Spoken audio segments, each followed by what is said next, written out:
How to add music to Instagram stories. Now that's I'm going to show you guys in this quick video. So let's get started right away.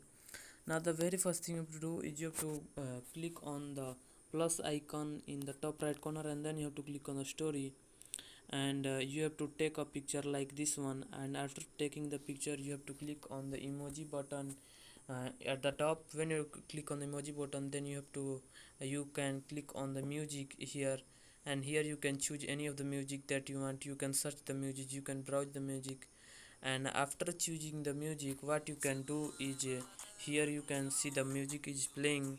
So you can in the left side, in the most left side, you can see the this number. When you click on this number, here you can choose the clip duration done, and then you can scroll to the right and left, and here you can choose the clip that you want to add to the song, clip of the song that you want to add to the story.